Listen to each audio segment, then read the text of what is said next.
I want to move on to what awakening is like, or what it's like to entice you to, carry at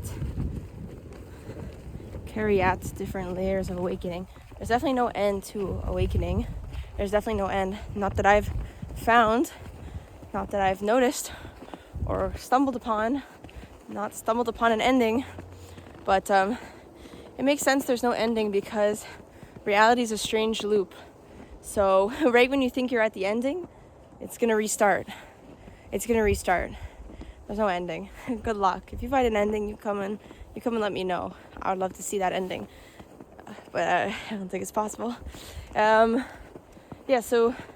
the cool thing about awakening is that it's going to help you in all facets and areas of your life. When you see the ending of beginning everywhere you turn,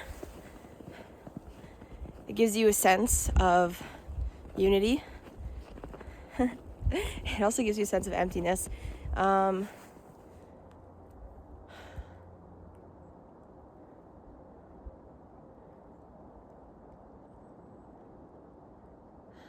to be honest, I couldn't live life on earth without awakening. To be honest, I could not. I think I would have died. Personally, I would have died. I guess that's why it was necessary for me to have this. I literally would not have lived. And people don't live. You're living half a life, quarter of a life without awakening. And that's why everyone's fucking depressed and sad. It's innate to your human nature and experience for awakening. I have some meditation teachers that are like, oh, you think you're awake? Buddy, are you fucking crazy? I'd be dead if I wasn't. I'd be fucking dead. Are you crazy? That's the craziest shit I've ever heard. It's nothing, the thing is, it's nothing complicated. It's nothing extraordinary. It's literally just life. You can't have life without awakening. You're not living without awakening. You're fucking living half a life, bro. Fucking living half a life. So if that did not entice you, let me tell you other things. There's a lot of compassion that comes with awakening because, for me, I feel like every human person is like my child.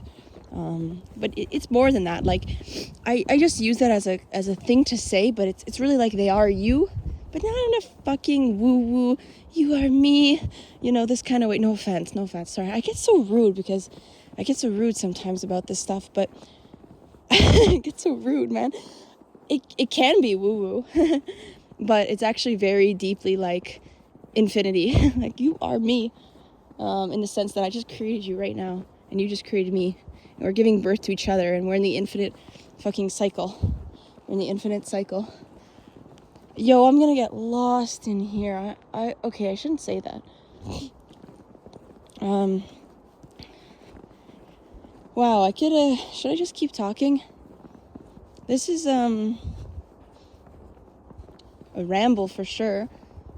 I wish, it's hard to do teaching when somebody's not asking you questions. I mean, sometimes I can really just blab and it's great, but it can be more beneficial if somebody is asking a question and then I can directly answer it. What are some questions? I don't know some questions, but something I can tell you is that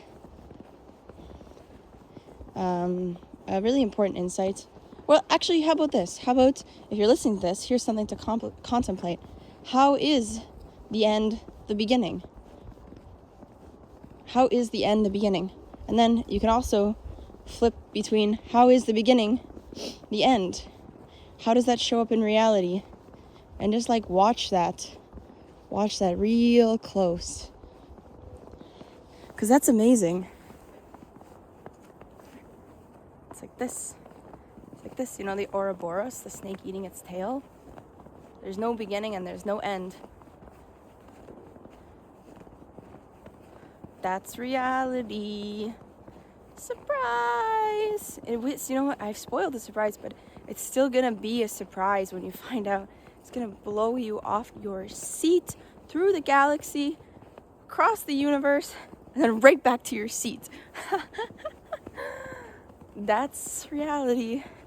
It's definitely the infinite loop. The infinite loop. Apparently there's like 0.1% of Earth population in stage turquoise, which makes it really rare for someone like myself to find friends. I have friends. You know what? I have like over 10 friends who I can discuss this with, which is, I guess we just find each other, you know, like just in life, you're into football, you find friends who are into football. You like techno music and cocaine, and you find those friends, which is beautiful that we attract, you know, where you're at. That brings me into relationships as well. You know, where you at with loving yourself and respecting yourself, you'll get a partner of that capacity. This is something I have to be more aware of, for sure.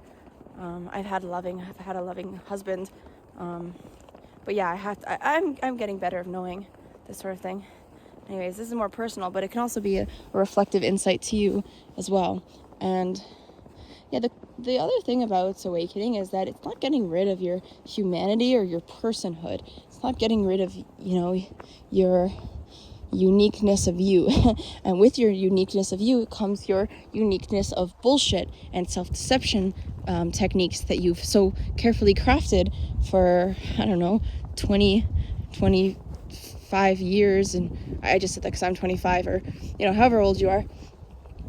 So yeah, awakening is not like, ooh, you're free of all your fucking propensities to do stupid shit. You still have to do cleaning up. There's waking up, there's growing up, there's cleaning up.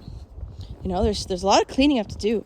And don't think just because you're woken up, or waking up is more appropriate to say, that you don't need to dust under the rug and put away stuff and organize the bullshit content of your mind, because you do. Look at my shoe. You do need to do that. And I see that I have some friends who I see they're kind of like lacking in cleanup.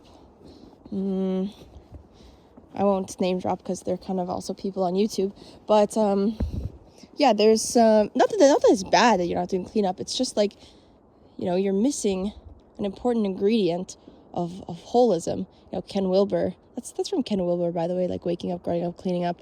Oh, and then showing up. Yes, showing up. Showing up is hard as well, because showing up is like, you've done all those things and then you have to go like add value to the world and like bring it forth into the world. Or you don't have to, but like it's a really great like bow tie to the present, you know? Cherry on top.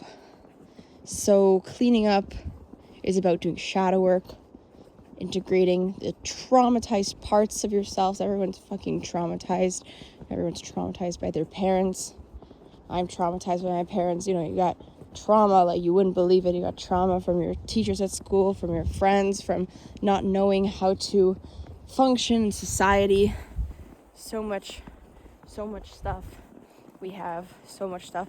And, you know, that can get in the way of you showing up as a person, or as, you know, a teacher. If you wake up and you want to also teach awakening and stuff, you know, that can get in the way of your teaching. For example, a common thing that could happen is you wake up, you start a monastery, and then you start having sex with all your students because you haven't cleared your grasping desire for I don't know, whatever people are doing with that stuff, going after young people. And, you know, there's something that still needs to be cleaned up. Or, you know, I have a friend who's, I'll say it anyways, who's like, you know, he's experienced, you know, lots of waking up, but he's like so avoidant attachment of his relationships. He can't commit. He's really scared, like all this stuff. I know a few people like that, actually. Like, this is great, you're awake, but now you have to like clean up the what's going on there. What is going on there? What's going on there? You gotta ask yourself, when you do this kind of work, you say to yourself, what's going on here? What am I doing? What am I doing? And then, you'll get some clarity. You just ask yourself, just be quiet. Don't wonder, and just ask yourself, what am I doing? What's going on here? You are your greatest teacher. No one is going to be a better teacher than you. At the end of the day, it's you and you, pal. You are the only one who's going to pull you out of the dirt. You're the one who's going to wake you up. If you don't blow yourself open, reality is not going to present that to you. You gotta ask. You gotta be curious. Curiosity is gonna take you so far. Curiosity is gonna be a huge tool to your embodiment, to your awakening. If you stay curious about reality, you don't accept other people's description or what they tell you about reality, you just investigate for yourself, that's gonna be so fruitful. And then, I could make a whole video about discerning quality information, because there's a lot of bullshit information, as I was spewing about earlier, about woo-woo stuff, because you get lost in the sauce. You get lost in the magic. There is magic inherent to life. You even see it in stuff in Buddhism, they do blessings for temples, and the temple somehow lasts hundreds of years. There is that kind of magic, but you don't get lost in your magical abilities. I hope that made sense. Yeah, you are the key. You are the key. It's the story of the alchemist. He goes out on this whole quest. In the end, he comes back. He finds out he was the treasure. He was the key. He was the key. You are the key. You don't need to go anywhere. You don't need to go anywhere, my friend. You don't need to go anywhere. Do I recommend meditation retreats? I do recommend meditation retreats, because on a meditation retreat, you're confronted with the key. It's imagine you're in a video game or some type of storybook, and there's this key, and you have to figure out how to use the key to unlock the door. You're not going to figure out how to use the key when you're on the quest where you're on a boat and the ship is rocking and the key's in your back pocket and you're just trying to stay afloat on the boat. No, by the way, the key is a metaphor for yourself. You're going to discover the powers and the way the key opens the door when you're sitting by the fire on your couch or on your fur animal pelt, since we're going fantasy realm for this, and you're staring at the key for hours and days upon days and hours, and then boom, when you're back in the world on your quest, going about your day, it's gonna click. It's gonna click, and you're gonna go, oh my God, I was just taking a shit, and now I found how the key works. You're gonna reach into your back pocket, you're gonna take out the key, and you're gonna say, hallelujah, hallelujah, this is how the key works, and you're gonna unlock the powers of your mind. You're gonna unlock awakening. You're gonna unlock yourself. You're gonna unlock your heart. You're gonna unlock your body. Boom, you're gonna be open. It's not that easy, actually. Well, I mean, it is that easy, but I was just gonna say, there's honestly a bit of a distinction between a mind awakening, heart awakening, and a body awakening, because sometimes people, especially in the West, where I'm from Canada, they have big mind awakening. I definitely had that too, mind awakening, and then slowly I got the body awakening. When I am doing movement, oh my God, you guys, if anyone's watching this, you should really stick around if I put a movement video or start teaching movement workshop, because movement, embodiment, embodying awakening into your cells of your body through movement, breaking through patterns. This is a great way to do cleaning up, by the way. Cleaning up is not all just talk therapy. Cleaning up is, oh my God, big snowflake. Cleaning up is also embodiment, going to a tree, like this, and then for 30 minutes, slowly going down and being affected and influenced by the tree. Basically, it's just movement. Just movement is really important for embodiment.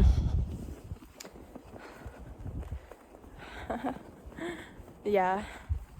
Wow. Last time I was on a hike here was with my ex-husband.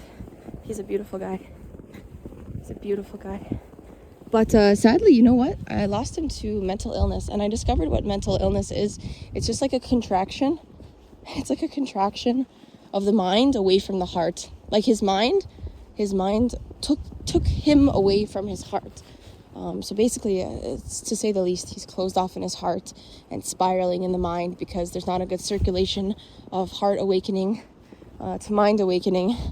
And actually, when there's not like the full body, like the triple jewel, the triple gem of awakening, they can affect each other. So yeah, his heart closed up and it's slowly shutting down his mind, and society calls that mental illness. It's got mental illness, but yeah, mental illness is, yeah, sickness. It starts with the heart. It starts with tragic heart pain from not doing cleanup work, not keeping your heart open. It can also be affected by, I think, the food you're eating, honestly, like the food, the location you're in. There's a lot of elements at play in what causes somebody to fall into mental illness, what causes somebody to close their heart, shut down their heart, shut down the luminous, spacious mind, the open, translucent body. Blah, blah, blah. Blah, blah, blah, blah.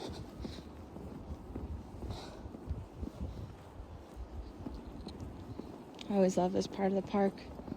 It's I'm in a big nature reserve. Bunch of rocks there. I hear the waterfall. There's a waterfall up ahead.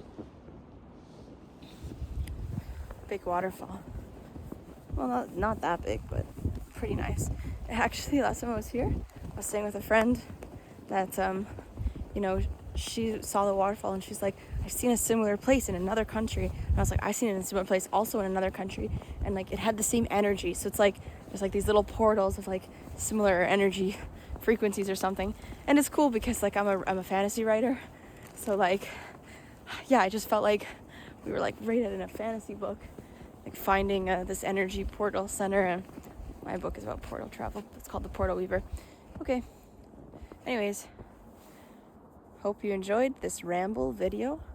If you did, good for you. Goodbye. Be well.